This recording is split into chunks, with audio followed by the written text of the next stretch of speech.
ನೀತಿ ಸ್ವರೂಪನಾದ ಪರಮೋನ್ನತ ದೇವರ ಪರಿಶುದ್ಧವಾದ ಹೆಸರಿನಲ್ಲಿ ನಿಮ್ಮೆಲ್ಲರಿಗೂ ಸಮಗ್ರ ಸತ್ಯವೇದ ಅಧ್ಯಯನ ಕಾರ್ಯಕ್ರಮಕ್ಕೆ ಪ್ರೀತಿಯ ಸುಸ್ವಾಗತ. ನಮ್ಮ ಕಳೆದ ಕಾರ್ಯಕ್ರಮದಲ್ಲಿ ನಾವು ಆರೋನನೂ ಅವನ ಮಕ್ಕಳು ಯಾಜಕರಾಗಿ ಪ್ರತ್ಯೇಕಿಸಲ್ಪಟ್ಟದ್ದು, ಎಫೋದು, ದೈವ ನಿರ್ಣಯದ ಚೀಲದ ಪದಕ, ಊರೀಮ್ ತುಮ್ಮೀಮ್ಗಳು, ಎಫೋದಿನ ಅಂಗಿ ಹಾಗೂ 29ನೇ ಅಧ್ಯಾಯದ ಮುನ್ನುಡಿಯನ್ನು ಕುರಿತು ಧ್ಯಾನಿಸಿದೆವು. ಇಸ್ರಾಯೇಲ್ಯರು ಐಗುಪ್ತದಲ್ಲಿ ದಾಸರಾಗಿದ್ದಾಗ ಮೋಶೆಯೊಂದಿಗೆ ಕಳಿಸಲ್ಪಟ್ಟ ಆರೋನನು ಮಹಾಯಾಜಕನಾಗಿ ಕರ್ತನಿಂದ ನೇಮಿಸಲ್ಪಟ್ಟನು. ಅವನೊಂದಿಗೆ ಅವನ ಮಕ್ಕಳೂ ಸಹ ಯಾಜಕರಾದರು. ಮೋಶೆಯ ಅಣ್ಣನಾದ ಆರೋನನು ಮೊಟ್ಟ ಮೊದಲ ಮಹಾಯಾಜಕನಾಗಿ ದೇವರಿಂದ ಆರಿಸಲ್ಪಟ್ಟನು. ಅವನ ಮಹಾಯಾಜಕ ಸೇವೆಗೆ ಅಗತ್ಯವಾಗಿರುವ ಎಫೋದು, ದೈವ ನಿರ್ಣಯದ ಚೀಲದ ಪದಕ, ಊರೀಮ್ ತುಮ್ಮೀಮ್ಗಳ ಕುರಿತು ಸುದೀರ್ಘ ವಿವರಣೆಯನ್ನು ನೋಡಿಕೊಂಡೆವು. ಈಗ ನಮ್ಮ ಅಧ್ಯಯನವನ್ನು ಮುಂದುವರಿಸಿ ನಿತ್ಯ ನಿರಂತರಕ್ಕೂ ಜೀವಿಸುವ ನಮ್ಮ ಮಹಾಯಾಜಕನಾದ ಯೇಸುವಿನ ಸ್ವರವನ್ನು ಕೇಳಿಸಿಕೊಳ್ಳೋಣ. ಕರ್ತನಲ್ಲಿ ನನ್ನ ಪ್ರಿಯ ಸಹೋದರ ಸಹೋದರಿಯರೇ, ಮಾರ್ಗವೂ ಸತ್ಯವೂ ಜೀವವಾಗಿರುವ ಯೇಸು ಕ್ರಿಸ್ತನ ಅತೀ ಮಧುರವಾದ ನಾಮದಲ್ಲಿ ನಿಮ್ಮನ್ನು ಮತ್ತೊಂದು ಆವರ್ತಿ ವಂದಿಸುತ್ತಾ ಇಂದಿನ ಸತ್ಯವೇದ ಅಧ್ಯಯನಕ್ಕೆ ಬಹುಪ್ರೀತಿಯಿಂದ ಸ್ವಾಗತಿಸುತ್ತೇನೆ. ಕರ್ತನಲ್ಲಿ ಪ್ರಿಯರೇ, ಇಂದು ನಾವು ವಿಮೋಚನಕಾಂಡ ಪುಸ್ತಕ 29ನೇ ಅಧ್ಯಾಯದ 5ನೇ ವಚನದಿಂದ 30ನೇ ಅಧ್ಯಾಯದ 1ರಿಂದ 13 ವಚನಗಳನ್ನು ಧ್ಯಾನ ಮಾಡಿಕೊಳ್ಳೋಣ. ವಿಮೋಚನಕಾಂಡ ಪುಸ್ತಕ 29ನೇ ಅಧ್ಯಾಯದ ಮುಖ್ಯ ಪ್ರಸ್ತಾಪವು ಯಾಜಕರ ಪ್ರತಿಷ್ಠೆಯ ಸಂದರ್ಭದ ಯಜ್ಞಾರ್ಪಣೆಗಳು, ಯಾಜಕರ ಆಹಾರ ಮತ್ತು ನಿತ್ಯವಾದ ಸರ್ವಾಂಗ ಹೋಮ ಎಂಬುದಾಗಿರುತ್ತದೆ.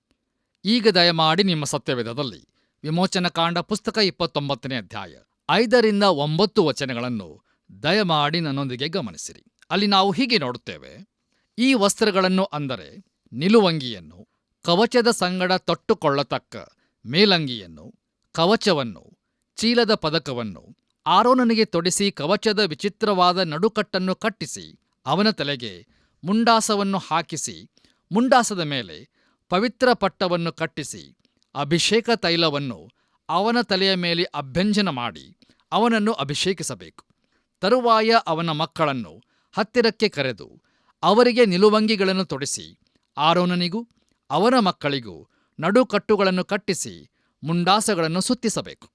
ಆ ಹೊತ್ತಿನಿಂದ ಯಾಜಕತ್ವವು ಶಾಶ್ವತವಾದ ನಿಯಮದಿಂದ ಅವರಿಗೆ ಉಂಟಾಗುವುದು. ಹೀಗೆ ಆರೋನನನ್ನು ಅವನ ಮಕ್ಕಳನ್ನು ಯಾಜಕೋದ್ಯೋಗಕ್ಕೆ ಸೇರಿಸಬೇಕು ಎಂಬುದಾಗಿ. ಕರ್ತನಲ್ಲಿ ಪ್ರಿಯ ದೇವಜನರೇ, ಪ್ರತಿಷ್ಠೆ ಎಂದರೆ ನಾವು ಮಾಡುವ ಕಾರ್ಯವಾಗಿರದೆ ದೇವರು ಮಾಡುವಂಥದ್ದಾಗಿದೆ. ಈ ದಿನಗಳಲ್ಲಿ ಅನೇಕ ಪ್ರತಿಷ್ಠಾ ಸಮಾರಂಭಗಳ ಕುರಿತಾಗಿ ತುಂಬಾ ಕೇಳುತ್ತೇವಲ್ಲವೇ? ಅಲ್ಲಿ ಜನರು ಅನೇಕ ಕಾರ್ಯಗಳನ್ನು ಮಾಡಲು ಮಾತು ಕೊಟ್ಟಿದ್ದೆ, ಆದರೆ ಯಾವುದನ್ನೂ ಸರಿಯಾಗಿ ಮಾಡಲಿಲ್ಲ, ಮತ್ತು ಅದನ್ನು ನಾನು ಪ್ರತಿಷ್ಠೆಯ ಕಾರ್ಯವೆಂದು ಕರೆಯಲು ಇಷ್ಟಪಡುವುದಿಲ್ಲ. ಪ್ರಿಯರೇ, ದಯಮಾಡಿ ಗಮನಿಸಿರಿ, ಅದು ನಾನು ಆತನಿಗೆ ಮಾತು ಕೊಡುವುದಲ್ಲ. ಪ್ರಿಯರೇ, ಪ್ರತಿಷ್ಠೆ ಎಂದರೆ ದೇವರ ಬಳಿಗೆ ಬರೀ ಕೈಯಲ್ಲಿ ಬಂದು ನಮ್ಮ ಬಲಹೀನತೆ ಹಾಗೂ ಅಸಹಾಯಕತೆಯನ್ನು ಒಪ್ಪಿಕೊಂಡು ದೇವರು ಉಳಿದಿದ್ದೆಲ್ಲವನ್ನೂ ಮಾಡಲು ಬಿಡುವಂಥದ್ದು. ದಯಮಾಡಿ ಆಲೋಚಿಸಿ ನೋಡಿರಿ. ಪ್ರಿಯರೇ, ಹಳೆಯ ಒಡಂಬಡಿಕೆಯಲ್ಲಿ ಮೋಶೆ, ಏಲಿ, ದಾವೀದರ ಮತ್ತು ಹೊಸ ಒಡಂಬಡಿಕೆಯ ಅಪೊಸ್ತಲನಾದ ಪೌಲನ ಪ್ರಾರ್ಥನೆಗಳನ್ನು ನಾವು ಗಮನಿಸುವುದಾದರೆ, ಈ ಮನುಷ್ಯರು ತಮಗಿರುವ ಯೋಗ್ಯತೆಯ ಮಾತು ಕೊಡುವಿಕೆಗಳು ಗಣನೆಗೆ ಬಂದವುಗಳಲ್ಲ. ನಾನು ಅನೇಕ ವರ್ಷಗಳಿಂದ ಸಮರ್ಪಣೆಯ ಆರಾಧನೆಗಳಿಗೆ ಹೋಗಿದ್ದೇನೆ. ಅಲ್ಲಿ ಜನರು ತಾವು ದೇವರಿಗಾಗಿ ಏನನ್ನು ಮಾಡಲಿದ್ದೇವೆಂದು ಹೇಳಿಕೊಳ್ಳುತ್ತಾರೆ. ನೋಡಿರಿ, ಈ ಎಲ್ಲ ಮಾತುಗಳ ಪ್ರಕಾರ ನಡೆದಿರುವುದಾದರೆ ಈ ಲೋಕವೇ ಅಡಿಮೇಲಾಗಿ ಬಿಡುತ್ತಿತ್ತು. ಆದರೆ ದುರಾದೃಷ್ಟವಶಾತ್ ಈ ವಾಗ್ದಾನಗಳಲ್ಲಿ ಹೆಚ್ಚಿನವು ನೆರವೇರಲಿಲ್ಲ. ಯಾಕಂದರೆ ಪ್ರಿಯರೇ, ದೇವರಿಗೆ ಕೊಡುವುದಕ್ಕೆ ನಮ್ಮಲ್ಲಿ ಏನೂ ಇರುವುದಿಲ್ಲ ಅಲ್ಲವೇ? ಆದ್ದರಿಂದ ಪ್ರಿಯರೇ, ನಾವು ಆತನ ಬಳಿಗೆ ಬರೀ ಕೈಯಲ್ಲಿ ಬಂದು ಆತನು ಅದನ್ನು ತುಂಬಿಸುವುದಕ್ಕೆ ಬಿಡಬೇಕು. ನಮ್ಮ ಅಧ್ಯಯನವನ್ನು ಮುಂದುವರಿಸಿ ನಾವು ವಿಮೋಚನಕಾಂಡ ಪುಸ್ತಕ 29ನೇ ಅಧ್ಯಾಯ 10ನೇ ವಚನವನ್ನು ಓದುವಾಗ ಅಲ್ಲಿ ಹೀಗೆ ಬರೆದದೆ: ತರುವಾಯ ನೀನು ಆ ಹೋರಿಯನ್ನು ದೇವದರ್ಶನದ ಗುಡಾರದ ಎದುರಿಗೆ ತರಿಸಿ, ಆರೋನನು ಅವನ ಮಕ್ಕಳು ಅದರ ತಲೆಯ ಮೇಲೆ ತಮ್ಮ ಕೈಗಳನ್ನಿಟ್ಟ ನಂತರ ಎಂಬುದಾಗಿ. ಕರ್ತನಲ್ಲಿ ನನ್ನ ಪ್ರಿಯ ಆತ್ಮೀಯ ಬಂಧುಗಳೇ, ಮಹಾಯಾಜಕನು ಅವನ ಮಕ್ಕಳು ಆ ಹೋರಿಯ ತಲೆಯ ಮೇಲೆ ತಮ್ಮ ಕೈಗಳನ್ನು ಇಡಬೇಕು. ನೋಡಿರಿ, ಈ ರೀತಿಯಾಗಿ ತಲೆಯ ಮೇಲೆ ಕೈಗಳನ್ನು ಇಡುವುದರಿಂದ ಏನೋ ವಿಶೇಷವಾದದ್ದು ಕೊಡಲ್ಪಡುತ್ತದೆ ಎಂದು ಅನೇಕರು ಭಾವಿಸುತ್ತಾರೆ. ಆದರೆ ಪ್ರಿಯರೇ, ತಲೆಗೆ ಕೈಗಳನ್ನು ಇಡುವುದರ ಉದ್ದೇಶ ಇದಲ್ಲ. ಪ್ರಿಯರೇ, ದಯಮಾಡಿ ಗಮನಿಸಿರಿ. ಒಂದು ಪ್ರಾಣಿಯ ಮೇಲೆ ಕೈಗಳನ್ನು ಇಡುವುದೆಂದರೆ ಅದು ಒಂದಾಗಿರುವುದನ್ನು ಸೂಚಿಸುತ್ತದೆ. ಒಬ್ಬ ಪಾಪಿಯು ಯಜ್ಞವೇದಿಯ ಬಳಿಗೆ ಬಂದು ತಾನು ತಂದ ಪಶುವಿನ ತಲೆಯ ಮೇಲೆ ಕೈಗಳನ್ನು ಇಟ್ಟರೆ ಆ ಪಶುವು ತನ್ನ ಸ್ಥಾನವನ್ನು ತೆಗೆದುಕೊಂಡಿದೆ ಎಂದು ಸೂಚಿಸುವುದೇ ಆಗಿದೆ. ಕರ್ತನಲ್ಲಿ ಪ್ರಿಯರೇ, ಆ ಹೋರಿಯು ಆರೋನನ ಸ್ಥಾನವನ್ನು ವಹಿಸಿಕೊಳ್ಳುತ್ತದೆ. ಅವನು ಒಬ್ಬ ಪಾಪಿಯಾಗಿರುವುದರಿಂದ ಅದು ಅವನಿಗೆ ಬದಲಾಗಿ ಸಾಯುತ್ತದೆ. ಇದು ಸರ್ವಾಂಗ ಹೋಮವಾಗಿರುತ್ತದೆ. ಮುಂದೆ ನಾವು ಯಾಜಕಕಾಂಡ ಪುಸ್ತಕದಲ್ಲಿ ಈ ಯಜ್ಞಗಳ ಕುರಿತಾಗಿ ವಿವರವಾಗಿ ಧ್ಯಾನಿಸಲಿದ್ದೇವೆ. ಪ್ರಿಯರೇ, ಏದೇನ್ ತೋಟದಲ್ಲಿಯೂ ಒಂದು ಸರ್ವಾಂಗ ಹೋಮವಿತ್ತು. ನೋಡಿರಿ, ತಾಮ್ರದ ಯಜ್ಞವೇದಿ ಎಂದು ನಾವು ಕರೆದದ್ದು ಕೆಲವೊಮ್ಮೆ ಸರ್ವಾಂಗ ಹೋಮವೇದಿ ಎಂದು ಕರೆಯಲ್ಪಡುತ್ತದೆ. ಯಾಕೆಂದರೆ ಇದರ ಮೇಲೆಯೇ ಮುಖ್ಯ ಹೋಮವು ಸಮರ್ಪಿಸಲ್ಪಡುತ್ತಿತ್ತು. ಸರ್ವಾಂಗ ಹೋಮವೆಂಬ ಮೊದಲನೇ ಯಜ್ಞವು ಯೇಸುಕ್ರಿಸ್ತನನ್ನು ಹಾಗೂ ಆತನು ಯಾರು ಎಂಬುದಾಗಿ ನಮಗೆ ತೋರಿಸುತ್ತದೆ. ನೋಡಿರಿ, ಯಜ್ಞವೇದಿಯು ಆತನು ಮಾಡಿದ್ದೇನೆಂಬುದನ್ನು ನಮಗೆ ತೋರಿಸುತ್ತದೆ. ದೇವರ ನಾಮಕ್ಕೆ ಸ್ತೋತ್ರವಾಗಲಿ. ಬನ್ನಿರಿ ಪ್ರಿಯರೇ, ಈಗ ನಾವು ಯಾಜಕರ ಆಹಾರದ ಕುರಿತಾಗಿ ಧ್ಯಾನಿಸೋಣ. ಈಗ ದಯಮಾಡಿ ನಿಮ್ಮ ಸತ್ಯವೇದದಲ್ಲಿ ವಿಮೋಚನಕಾಂಡ ಪುಸ್ತಕ 29ನೇ ಅಧ್ಯಾಯ 26 ಹಾಗೂ 27ನೇ ವಚನಗಳನ್ನು ನನ್ನೊಂದಿಗೆ ಗಮನಿಸಿರಿ. ಅಲ್ಲಿ ನಾವು ಹೀಗೆ ನೋಡುತ್ತೇವೆ: ಮತ್ತು ಆರೋನನ ಪಟ್ಟಾಭಿಷೇಕಕ್ಕಾಗಿ ಸಮರ್ಪಿಸಿದ ಟಗರಿನ ಎದೆಯ ಭಾಗವನ್ನು ತೆಗೆದುಕೊಂಡು ಅದನ್ನು ನೈವೇದ್ಯವಾಗಿ ಯೆಹೋವನ ಸನ್ನಿಧಿಯಲ್ಲಿ ನಿವಾಳಿಸಬೇಕು. ಅದು ನಿನಗೇ ಸಲ್ಲತಕ್ಕ ಪಾಲು. ಆರೋನನಿಗೂ ಅವನ ಮಕ್ಕಳಿಗೂ ಯಾಜಕ ದೀಕ್ಷೆಯನ್ನು ಕೊಡುವಾಗ ಸಮರ್ಪಿಸಿದ ಟಗರಿನ ಮಾಂಸದಲ್ಲಿ ನೈವೇದ್ಯವಾಗಿ ನಿವಾಳಿಸಿದ ಎದೆಯ ಭಾಗವನ್ನು, ಯಾಜಕರ ಭಾಗಕ್ಕೆ ಪ್ರತ್ಯೇಕಿಸಿದ ತೊಡೆಯನ್ನು ದೇವರದೆಂದು ಭಾವಿಸಬೇಕು ಎಂಬುದಾಗಿ. ಕರ್ತನಲ್ಲಿ ಪ್ರಿಯರೇ, ಯಾಜಕ ಕಾಂಡದಲ್ಲಿ ಯಜ್ಞ ಪಶುವಿನ ಒಂದು ಭಾಗವು ಆರೋನನಿಗೂ ಯಾಜಕರಿಗೂ ಅವರ ಭಾಗವಾಗಿ ಕೊಡಲ್ಪಡಬೇಕು. ಲೇವಿಯರ ಪಾಲಿಗೆ ಯಾವ ಭೂಮಿಯೂ ವ್ಯವಸಾಯಕ್ಕಾಗಿ ಕೊಡಲ್ಪಡಲಿಲ್ಲ.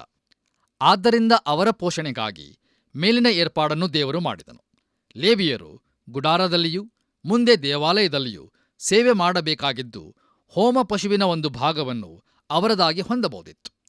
ಬನ್ನಿರಿ, ಈಗ ನಿತ್ಯವಾದ ಸರ್ವಾಂಗ ಹೋಮದ ಕುರಿತಾಗಿ ಧ್ಯಾನಿಸೋಣ. ನೋಡಿರಿ, ಈ ನಿತ್ಯ ಸರ್ವಾಂಗ ಹೋಮವು ನಿತ್ಯ ಕಾಲಕ್ಕೂ ಸಮರ್ಪಿಸಲ್ಪಡಬೇಕಾಗಿತ್ತು.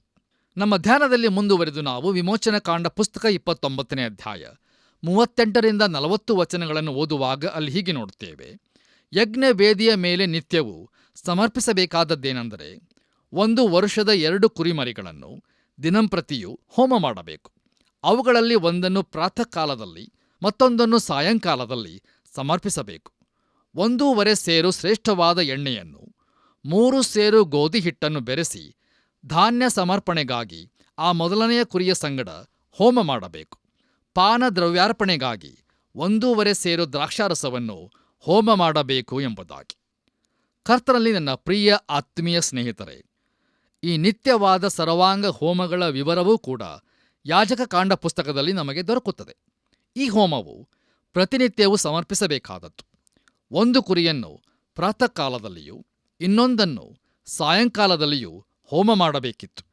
ನೋಡಿರಿ, ತಮ್ಮ ಪಾಪಗಳಿಗೆ ಮರಣವೇ ಯೋಗ್ಯ ಶಿಕ್ಷೆ ಎಂದು, ತಮಗೆ ಬದಲಾಗಿ ಬೇರೊಬ್ಬನು ಸಾಯಬೇಕಾಗಿದೆ ಎಂದು ಜನರಿಗೆ ಇದು ಎಡಬಿಡದೆ ಜ್ಞಾಪಿಸುತ್ತಿರುತ್ತದೆ. ಹೌದು ಪ್ರಿಯರೇ, ಪಾಪಕ್ಕಾಗಿ ರಕ್ತವು ಸುರಿಸಲೇಬೇಕಾಗಿತ್ತು. ಇಬ್ರಿಯರಿಗೆ ಬರೆದ ಪತ್ರಿಕೆ 9ನೇ ಅಧ್ಯಾಯ 26ನೇ ವಚನದಲ್ಲಿ, ಹಾಗೆ ಸಮರ್ಪಿಸಬೇಕಾಗಿದ್ದ ಪಕ್ಷದಲ್ಲಿ ಆತನು ಲೋಕಾದಿಯಿಂದ ಎಷ್ಟೋ ಸಾರಿ ಬಾಧೆಪಟ್ಟು ಸಾಯಬೇಕಾಗಿತ್ತು. ಆದರೆ ಒಂದೇ ಸಾರಿ ಯುಗಗಳ ಸಮಾಪ್ತಿಯಲ್ಲೇ ಆತನು ಪಾಪ ನಿವಾರಣೆ ಮಾಡಬೇಕೆಂಬ ಉದ್ದೇಶದಿಂದ ತನ್ನನ್ನು ಯಜ್ಞ ಮಾಡಿಕೊಳ್ಳುವವನಾಗಿ ಪ್ರತ್ಯಕ್ಷನಾದನು ಎಂಬುದಾಗಿ. ಕರ್ತನಲ್ಲಿ ನನ್ನ ಪ್ರಿಯ ಆತ್ಮೀಯ ಬಂಧುಗಳೇ, ಈ ವಚನವು ಕರ್ತನಾದ ಯೇಸು ಕ್ರಿಸ್ತನ ಯಜ್ಞಾರ್ಪಣೆಯ ಕುರಿತಾಗಿ ಹೇಳುತ್ತದೆ. ನೋಡಿರಿ, ಹೋರಿ, ಹೋತ, ಕುರಿಗಳ ರಕ್ತವು ಪಾಪ ನಿವಾರಣೆ ಮಾಡಲು ಸಾಧ್ಯವಾಗಲಿಲ್ಲ. ದೇವರ ನಾಮಕ್ಕೆ ಸ್ತೋತ್ರವಾಗಲಿ. ಆದರೆ ಯೇಸು ಕ್ರಿಸ್ತನ ರಕ್ತವು ಇದಕ್ಕೆ ಶಕ್ತವಾಗಿದೆ. ಹೌದು ಪ್ರಿಯರೇ, ಆತನ ಯಜ್ಞವು ಸಾಕಾದದ್ದಾಗಿದೆ. ನಮ್ಮ ಕರ್ತನಾದ ಯೇಸು ಕ್ರಿಸ್ತನು ಪಾಪವನ್ನು ಪೂರ್ತಿ ನಿವಾರಣೆ ಮಾಡಿದನು. ಆತನು ಒಂದೇ ಸಾರಿ ಸತ್ತನು.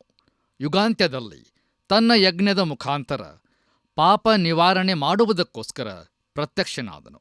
ಆತನಿಗೆ ಮಹಿಮೆ ಉಂಟಾಗಲಿ. ಇಲ್ಲಿಗೆ ಪ್ರಿಯರೇ, ವಿಮೋಚನಕಾಂಡ ಪುಸ್ತಕದ 29ನೇ ಅಧ್ಯಾಯದ ಧ್ಯಾನವು ಮುಕ್ತಾಯವಾಯಿತು. ಇಲ್ಲಿಯವರೆಗೂ ತಂದೆಯಾದ ದೇವರು ತನ್ನ ಆತ್ಮನ ಮೂಲಕ ನಮ್ಮನ್ನು ಮಾರ್ಗದರ್ಶಿಸಿ ನಡೆಸಿದ್ದಕ್ಕಾಗಿ ಆತನಿಗೆ ಸ್ತುತಿ ಸ್ತೋತ್ರಗಳನ್ನು ಸಲ್ಲಿಸುತ್ತಾ 30ನೇ ಅಧ್ಯಾಯದ ಕಡೆಗೆ ನಮ್ಮ ಗಮನವನ್ನು ಹರಿಸೋಣ. ಕರ್ತನಲ್ಲಿ ಪ್ರಿಯರೇ, ಈ 30ನೇ ಅಧ್ಯಾಯದ ಮುಖ್ಯ ಪ್ರಸ್ತಾಪವು ಧೂಪವೇದಿ.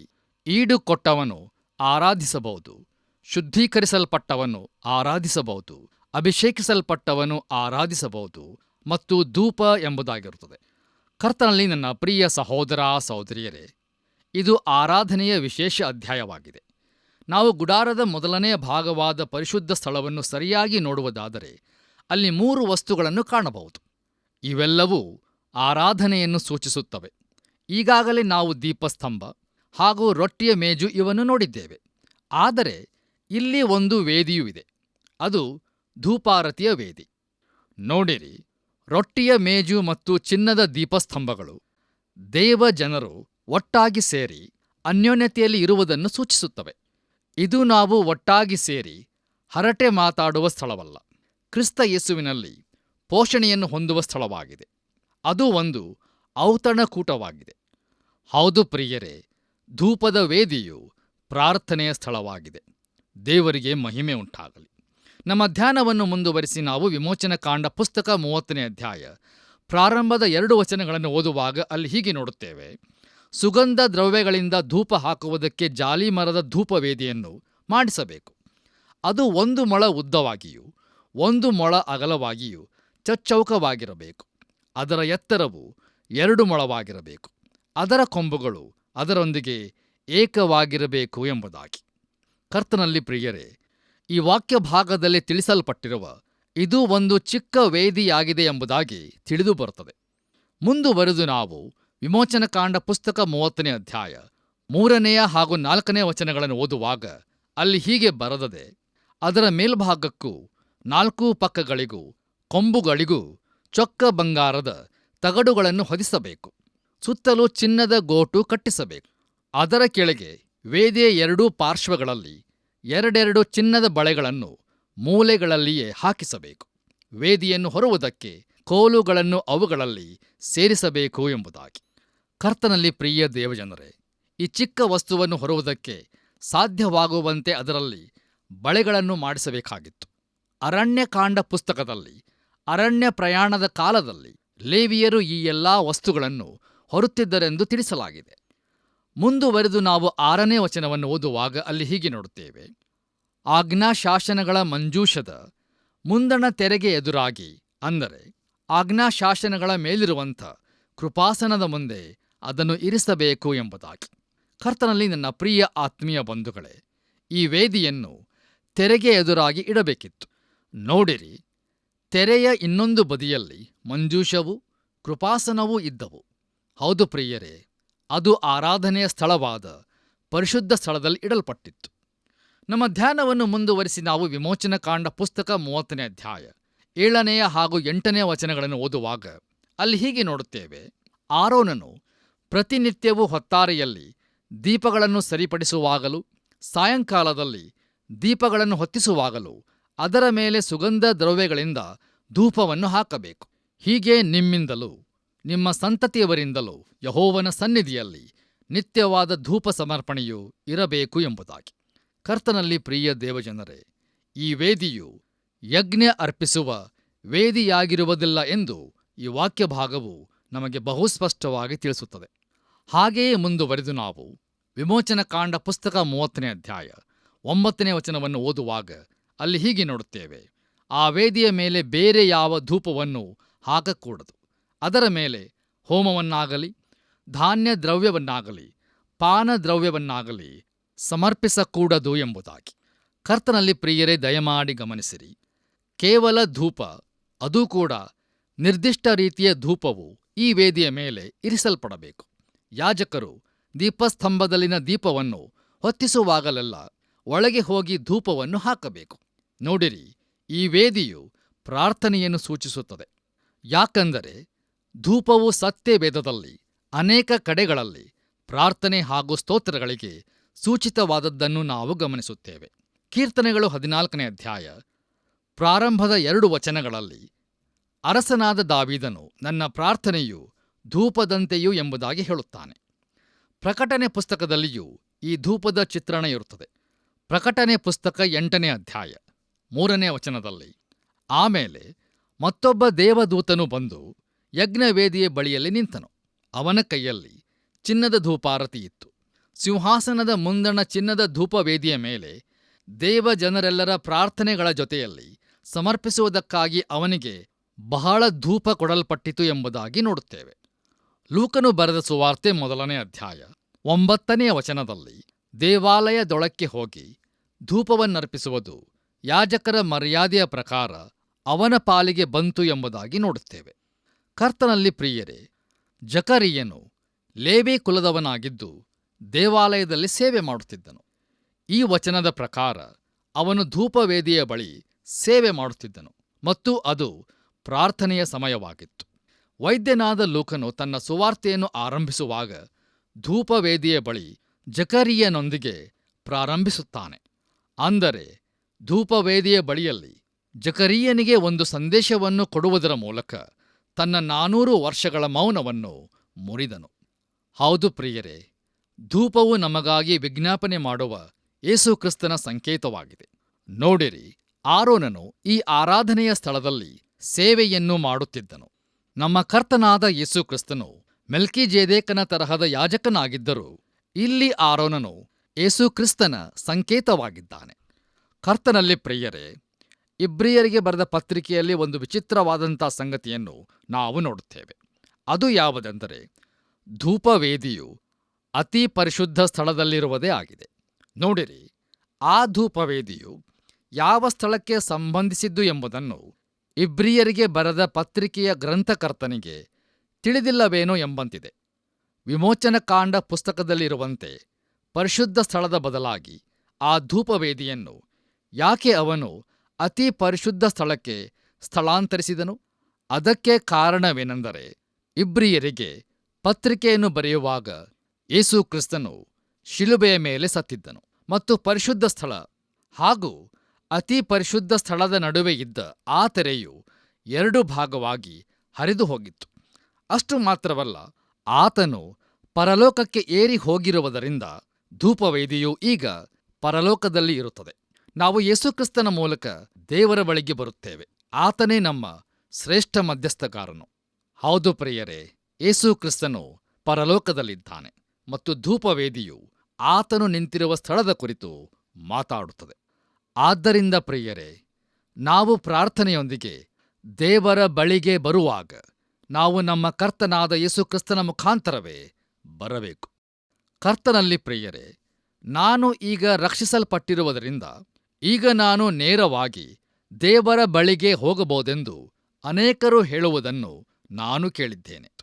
ಇಲ್ಲ ಪ್ರಿಯರೇ, ನಾವು ದೇವರ ಬಳಿಗೆ ಯೇಸುಕ್ರಿಸ್ತನ ಮುಖಾಂತರ ಮಾತ್ರವೇ ಹೋಗಬಹುದು. ನೋಡಿರಿ, ದೇವರ ಬಳಿಗೆ ನಮ್ಮನ್ನು ತರುವಾತನು ಆತನೇ ಆಗಿದ್ದಾನೆ. ಯೇಸುಕ್ರಿಸ್ತನು ಪರಲೋಕದಲ್ಲಿ ನಮಗಾಗಿ ಪ್ರಾರ್ಥಿಸುತ್ತಾ ಇದ್ದಾನೆ. ತಮ್ಮ ಮಹಾಯಾಜಕನು ಗುಡಾರದೊಳಗಿದ್ದು ಧೂಪವೇದಿಯ ಬಳಿ ತಮಗಾಗಿ ಪ್ರಾರ್ಥಿಸುತ್ತಾ ಇದ್ದಾನೆ ಎಂಬುದನ್ನು ತಿಳಿದುಕೊಳ್ಳುವುದು ಇಸ್ರಾಯೇಲರಿಗೆ ಎಂತಹ ಸಂತಸದ ವಿಚಾರವಲ್ಲವೇ? ಹೌದು ಪ್ರಿಯರೇ, ನಮ್ಮ ಶ್ರೇಷ್ಠ ಮಹಾಯಾಜಕನಾದ ಯೇಸು ಕ್ರಿಸ್ತನು ನಮಗಾಗಿ ತಂದೆಯ ಬಳಿಯಲ್ಲಿ ಪ್ರಾರ್ಥಿಸುತ್ತಾ ಇದ್ದಾನೆ ಎಂಬುದು ನಮಗೆ ಎಷ್ಟೊಂದು ಸಂತಸದ ವಿಚಾರ. ದೇವರ ನಾಮಕ್ಕೆ ಸ್ತೋತ್ರವಾಗಲಿ. ಕರ್ತನಲ್ಲಿ ಪ್ರಿಯ ದೇವಜನರೇ, ಯೇಸು ಕ್ರಿಸ್ತನು ಲೋಕಕ್ಕಾಗಿ ಪ್ರಾರ್ಥಿಸುತ್ತಾ ಇಲ್ಲ. ಇದು ನಿಮಗೆ ತಿಳಿದಿದೆಯೋ?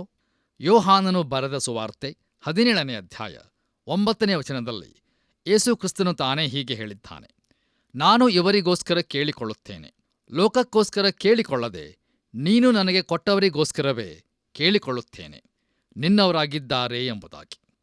ಪ್ರಿಯರೇ, ಈಗ ನೀವು ಆತನು ಲೋಕಕ್ಕಾಗಿ ಯಾಕೆ ಪ್ರಾರ್ಥಿಸುತ್ತಾ ಇಲ್ಲವೆಂದು ನೀವು ಕೇಳಬಹುದು.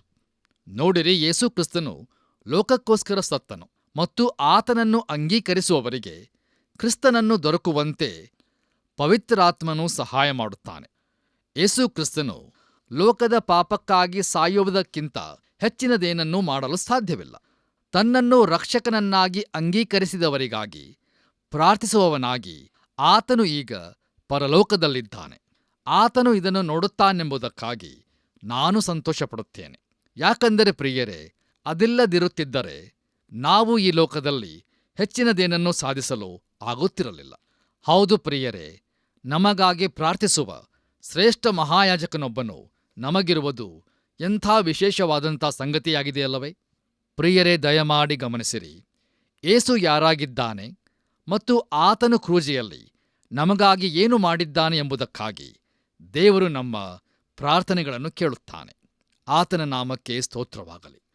ಎಫೆಸದವರಿಗೆ ಬರೆದ ಪತ್ರಿಕೆ 1ನೇ ಅಧ್ಯಾಯ 6ನೇ ವಚನದಲ್ಲಿ ನಾವು ಹೀಗೆ ನೋಡುತ್ತೇವೆ.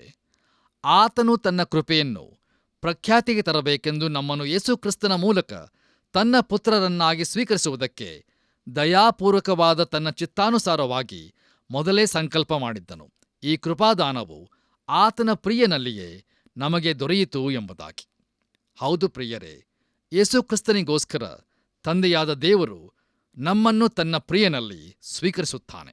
ಮತ್ತಾಯನು ಬರೆದ ಸುವಾರ್ತೆ 17ನೇ ಅಧ್ಯಾಯ 5ನೇ ವಚನದಲ್ಲಿ, ಮಾರ್ಕನು ಬರೆದ ಸುವಾರ್ತೆ 9ನೇ ಅಧ್ಯಾಯ 7ನೇ ವಚನದಲ್ಲಿ ಹಾಗೂ ಲೂಕನು ಬರೆದ ಸುವಾರ್ತೆ 9ನೇ ಅಧ್ಯಾಯ 35ನೇ ವಚನಗಳಲ್ಲಿ ತಂದೆಯಾದ ದೇವರು ಈತನು ಪ್ರಿಯನಾಗಿರುವ ನನ್ನ ಮಗನು, ಈತನ ಮಾತನ್ನು ಕೇಳಿರಿ ಎಂಬುದಾಗಿ ಹೇಳಿರುವುದನ್ನು ನಾವು ನೋಡುತ್ತೇವೆ. ಹೌದು ಪ್ರಿಯರೇ, ನಾವು ಆತನ ಮಾತನ್ನು ಕೇಳುವುದು ಮಾತ್ರವಲ್ಲದೆ ಆತನ ಮೂಲಕವಾಗಿಯೇ ಪ್ರಾರ್ಥನೆ ಮಾಡಬೇಕು.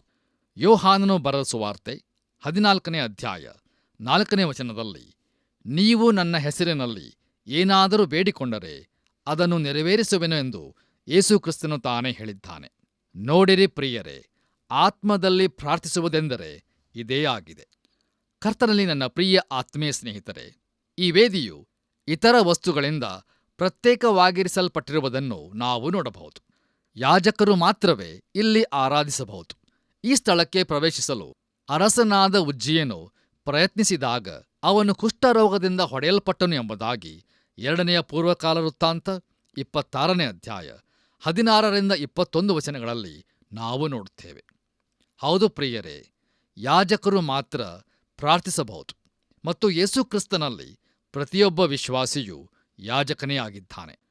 ನೋಡಿರಿ, ಒಬ್ಬ ವ್ಯಕ್ತಿಯು ಪಾಪದ ಜೀವಿತವನ್ನು ಜೀವಿಸಿ ಯೇಸು ಕ್ರಿಸ್ತನನ್ನು ತಿರಸ್ಕರಿಸಿ ಕಷ್ಟ ತೊಂದರೆಗಳು ಬಂದಾಗ ಇಂತಹ ವ್ಯಕ್ತಿಯು ದೇವರೆದುರಿಗೆ ಮೊಣಕಾಲೂರಿ ಪ್ರಾರ್ಥಿಸಿದರೆ ಉತ್ತರ ದೊರಕುತ್ತದೆಂಬ ಸುಳ್ಳಾದ ಮಾತು ಈ ದಿನಗಳಲ್ಲಿ ತುಂಬಾ ಹರಡಿರುತ್ತದೆ.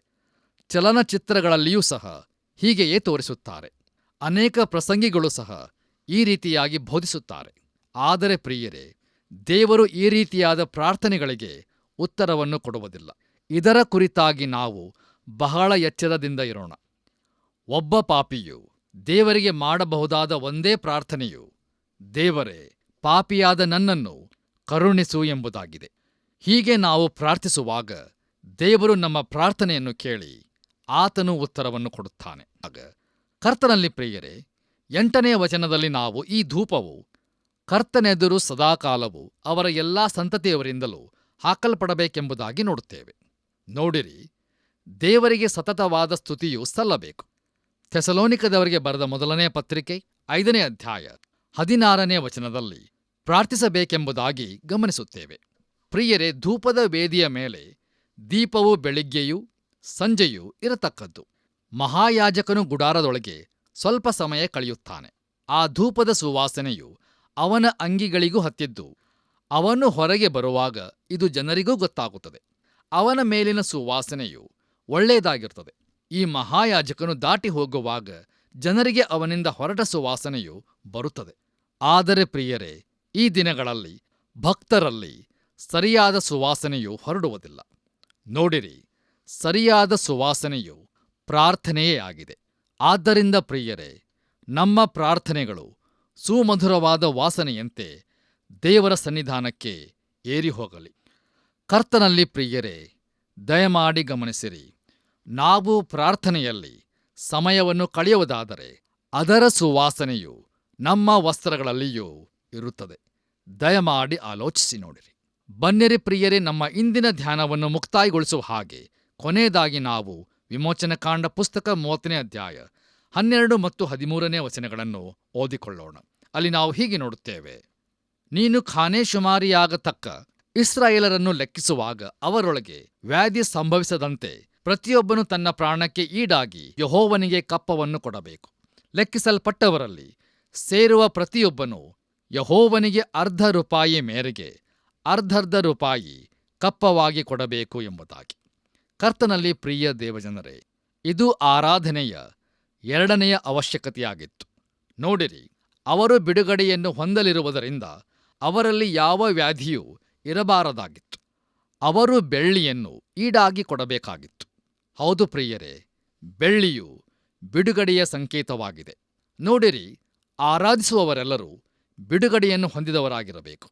ಈ ದಿನಮಾನಗಳಲ್ಲಿ ನಾವು ಸಾರ್ವಜನಿಕ ಆರಾಧನೆ ಕುರಿತಾಗಿ ತುಂಬಾ ಕೇಳುತ್ತೇವಲ್ಲವೇ? ಆದರೆ ನಿಜವಾಗಿ ಪ್ರಿಯರೇ, ಇಂತಹ ಒಂದು ಸಂಗತಿ ಇರುವುದಿಲ್ಲ.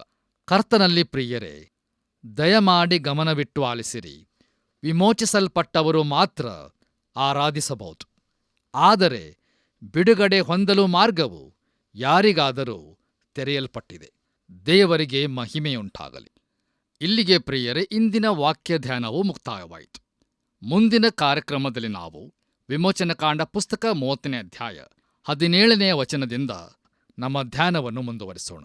ಆದ್ದರಿಂದ ಕಾರ್ಯಕ್ರಮವನ್ನು ಕೇಳಲು ಪ್ರಾರ್ಥನಾಪೂರ್ವಕವಾಗಿ ಸಿದ್ಧರಾಗಬೇಕೆಂದು ನಿಮ್ಮನ್ನು ಪ್ರೀತಿಯಿಂದ ಕೇಳಿಕೊಳ್ಳುತ್ತೇನೆ. ಕರ್ತನ ಕೃಪೆಯು ಸದಾ ನಿಮ್ಮೊಂದಿಗಿರಲಿ. ಆಮೆನ್. ಪ್ರೀತಿಯ ದೇವಮಕ್ಕಳೇ, ಇದುವರೆಗೆ ಪರಿಶುದ್ಧಾತ್ಮನ ಸಹಾಯದಿಂದ ದೇವವಾಕ್ಯವನ್ನು ಧ್ಯಾನಿಸಿದೆವು. ದೇವದರ್ಶನದ ಗುಡಾರ, ಅದರ ಸಾಮಗ್ರಿಗಳು, ಅದನ್ನು ಕಟ್ಟಬೇಕಾದ ವಿಧಾನ, ಅದರೊಳಗೆ ಇಡಬೇಕಾದ ವಸ್ತುಗಳು, ಅದರಲ್ಲಿ ಸೇವೆ ಮಾಡಬೇಕಾದ ಆರೋನನು ಅವನ ಮಕ್ಕಳು, ಹೀಗೆ ಇದರ ಕುರಿತು ನಮ್ಮ ಹಿಂದಿನ ಅಧ್ಯಯನಗಳಲ್ಲಿ ಆಳವಾಗಿ ಧ್ಯಾನಿಸಿದೆವು. ದೇವರು ಇವುಗಳ ಬಗ್ಗೆ ಇಷ್ಟೊಂದು ವಿವರಣೆಯನ್ನು ನೀಡಿರುವುದನ್ನು ನೋಡುವಾಗ ಆತನು ಆರಾಧನೆಗೆ ಅತ್ಯಂತ ವಿಶೇಷವಾದ ಮಹತ್ವವನ್ನು ಕೊಡುತ್ತಾನೆ ಎಂಬುದು ನಮಗೆ ಸ್ಪಷ್ಟವಾಗಿ ಕಂಡುಬರುತ್ತದೆ. ದೇವರು ಆತ್ಮಸ್ವರೂಪನು. ನಾವು ಆತನನ್ನು ಆತ್ಮೀಯ ರೀತಿಯಲ್ಲಿ ಸತ್ಯಕ್ಕೆ ತಕ್ಕ ಹಾಗೆ ಆರಾಧಿಸಬೇಕೆಂದು ಆತನು ಬಯಸುತ್ತಾನೆ. ಆತ್ಮಸ್ವರೂಪನನ್ನು ಪವಿತ್ರಾತ್ಮ ಭರಿತರಾಗಿ ಆರಾಧಿಸೋಣ. ನಮ್ಮ ದೈನಂದಿನ ಜೀವಿತವನ್ನೇ ಒಂದು ಆರಾಧನೆಯಾಗಿ ಮಾರ್ಪಡಿಸೋಣ. ಹೀಗಾಗುವಂತೆ ಪರಿಶುದ್ಧಾತ್ಮನ ನಡೆಸುವಿಕೆ ನಿಮ್ಮೆಲ್ಲರೊಂದಿಗೆ ಇರಲಿ. ಈ ಕಾರ್ಯಕ್ರಮ ನಿಮಗೆ ಇಷ್ಟವಾಯಿತೆ? ಈಗಲೇ ಒಂದು ಮಿಸ್ಡ್ ಕಾಲ್ ಕೊಡಿರಿ. ಮುಂದಿನ ವಿಜೇತರು ನೀವಾಗಿರಬಹುದು.